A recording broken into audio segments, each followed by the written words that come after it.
اور مزی ہونا غالب گمان ہے اور احتلام یاد نہیں تو غسل واجب نہیں.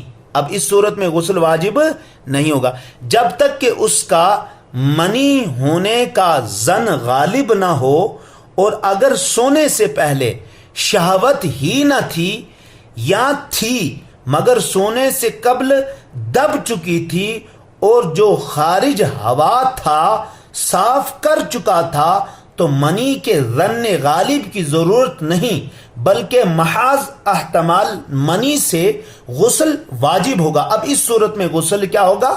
واجب ہوگا. یہ مسئلہ کثیر الوقوع ہے اور لوگ اسے غافل ہیں.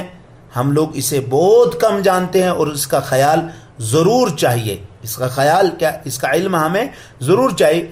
جس کو نہانے کی ضرورت ہو اس کو مسجد میں جانا، طواف کرنا، قرآن مجید چھونا، اگرچہ اس کا سادہ حاشیہ یا جلد یا چولی چھوئے یا بے چھوئے دیکھ کر یا زبانی پڑھنا یا کسی آیت کا لکھنا یا آیت کا تعویذ لکھنا یا ایسا تعویذ چھونا یا ایسی انگوٹھی چھونا یا پہننا جسے مقطعات کی انگوٹھی، جیسے مقطعات کی انگوٹھی حرام ہے.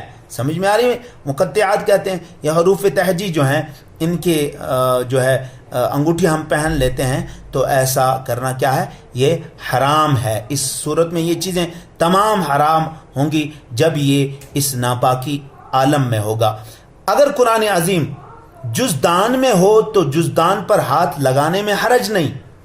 اگر قرآن پاک کے اوپر غلاف لگا ہوا ہے یا اس میں، تو اس میں ہاتھ لگانے میں حرج. یوں ہی رومال وغیرہ کسی ایسے کپڑے سے پکڑنا جو نہ اپنے تابع ہو نہ قرآن مجید کا تو جائز ہے.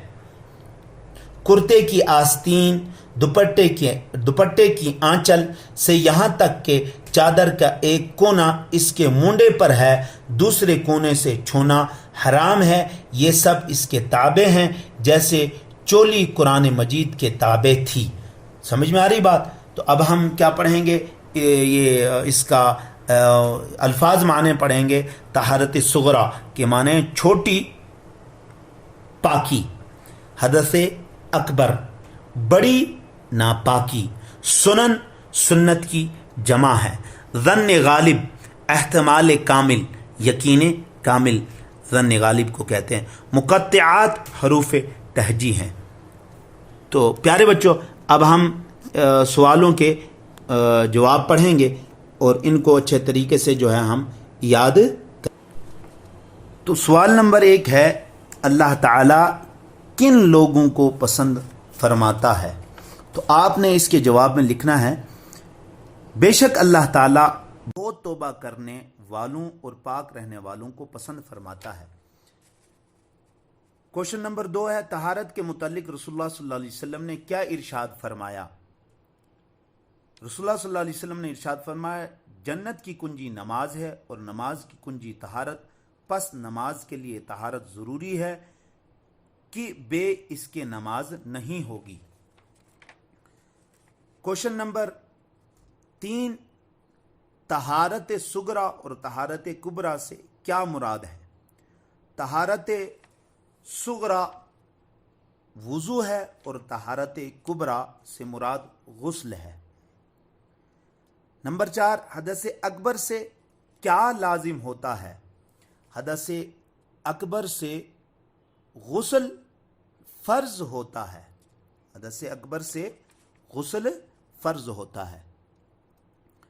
نمبر 5، جس شخص کو پاکی میں شک اور ناپاکی میں یقین ہے تو اس کے لیے کیا حکم ہے؟ تو اس کے لیے غسل کرنا فرض ہے.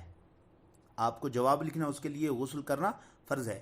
نمبر 6، کسی شخص نے اپنے کپڑے میں منی دیکھی اور احتلام ہونا بھی یاد ہے، اس کے لیے کیا حکم ہے؟ اس کے لیے بھی غسل کرنا فرض ہے.